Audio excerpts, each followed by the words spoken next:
Kingmakers IAS Academy for UPSC and TNPSC admissions. Call 9444272273. ஜனநாயக விவகாரத்திலையும் Karur CBI விவகாரத்திலையும் அரசியல் அழுத்தம் என்டிஏவிலிருந்து இல்லை அப்படின்னு என்டிஏல ஆந்திர மாநில துணை முதலமைச்சராக இருக்கக்கூடிய திரு பவன் கல்யாண் கூறியிருக்கிறார். நம்முடைய இது பற்றி கருத்து தெரிவிக்கிறதுக்கு அரசியல் விமர்சகர்கள் மூத்த பத்திரிகையாளர்கள் இணைந்திருக்கிறாங்க. முதல்ல திரு Kolahala Srinivas, at the face of it அப்படி தான் அவர் சொல்ல முடியும் இல்லையா? ஒரு என்டிஏ லீடர் என்டிஏ அழுத்தம் கொடுக்கலன்னு தான் சொல்ல முடியும். But should we not take it with a pinch of salt? இல்லைங்க, அப்படி சொல்ல முடியுங்கிறது உண்மையே அதுதானே. இப்ப அவர் சொன்னதே எடுத்து பாருங்க. இப்ப தாவேகா சார்புல உச்ச நீதிமன்றத்துல வழக்கு தொடுத்தாங்க. உச்ச நீதிமன்றத்துல தாவேகாவே வச்ச பிரேயர் என்ன? இந்த வழக்க மாநில காவல்துறை விசாரிக்க கூடாது, அதே போல இந்த மாநில அரசு நியமித்த ஒரு நபர் கமிஷன் விசாரிக்க கூடாது. அதற்கு பதிலாக சிபிஐ விசாரிக்கணும், ஓய்வு பெற்ற உச்ச நீதிமன்ற நீதிபதியோட கண்காணிப்புல விசாரிக்கணும் அப்படின்னாங்க. இந்த கோரிக்கையை விடுத்ததே தாவேகா தானுங்க. சோ அவங்களுடைய பிரேயரே இதுதானா? அந்த பிரேயரை உச்ச நீதிமன்றம் அக்செப்ட் பண்ணிச்சு. இதுல என்ன ஒரு அரசியல் அழுத்தம் இருக்கு?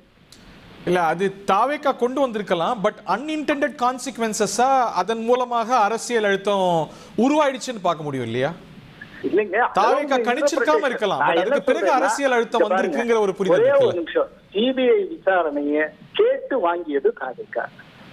சரி, அவங்க கோரிக்கையை நிறைவேற்றியது உச்ச நீதிமன்றம். இந்த ரெண்டும் உறுதியான விஷயம். ஆனால் சிபிஐ விசாரணைன்னு ஒண்ணு ஆரம்பமானதுக்கு பிறகு அதனுடைய நடைமுறை சார்ந்து பலவிதமான பொலிட்டிக்கல் இன்டர்பிரேஷன் எப்படி வேணாலும் உருவாக்கலாம். அதெல்லாம் இன்டர்பிரேஷன். ஆனால் சிபிஐ கோரி பெற்றது தாவேகா தான்.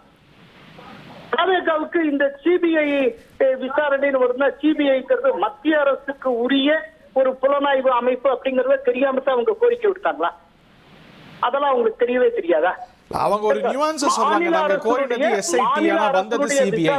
ஒரே ஒரு நிமிஷம், மாநில அரசுடைய காவல்துறை விசாரித்தால் நீதி கிடைக்காதுன்னு சொல்ல தெரிஞ்சவங்க மத்திய அரசுக்கு உரிய காவல்துறை, அது மத்திய அரசுக்குரிய புலனாய்வு அமைத்தால் அவங்க விசாரணை நடத்தினால் தங்களுக்கு நீதி கிடைக்கும் தானே நம்பி இருக்காங்க. இது அவங்களுடைய கோரிக்கை தானே சார். இதுல எங்க அரசியல் அழுத்தம் இருக்கு? இன்னொன்னு, அவர் தன்னுடைய ஓஜி படத்தோட ஒப்பிட்டு சொல்றாரு, என்னுடைய படத்துக்குமே பிரச்சனை வந்திருக்கு சர்டிபிகேஷன்ல, சோ அதனால இதுல அரசியல் இல்ல அப்படிங்கிறாரு. கேட்க சரியா இருக்கு, பட் நம்ம அரசியல் இல்லாம பார்த்துட முடியுமா ஒரு எலெக்ஷன் சமயத்துல? ஓஜி படத்துல நிறைய ஒரு வயலன்ஸ் இருக்கிற மாதிரி நிறைய இருக்கு. அததான் ஒரு பெரிய அப்ஜெக்ஷனா டெவலப் ஆச்சு. அதை ஒட்டி தான் அவங்க ஏ சர்டிபிகேட் எல்லாம் கொடுத்தாங்க. அது கூடாதுன்னு அது ஒண்ணு ஆர்குமெண்ட் போச்சு. அப்ப நிராகரிச்சாங்க. யோசிச்சு பாருங்க, பவன் கல்யாணே என்டிஏ ஒரு காம்பனன்ட் பார்ட்டி, என்டிஏல இருக்கக்கூடிய மிக முக்கியமான ஒரு அரசியல்வாதி சவுத் இந்தியா பொறுத்தளவுல.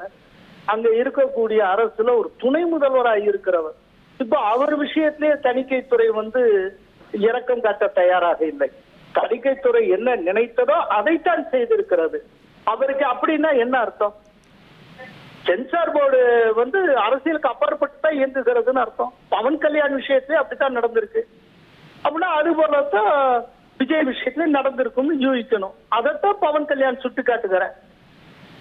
நன்றி திரு கோலால Srinivas. Thank you very much for joining. Kingmakers IAS Academy for UPSC and TNPSC admissions. Call 9444272273.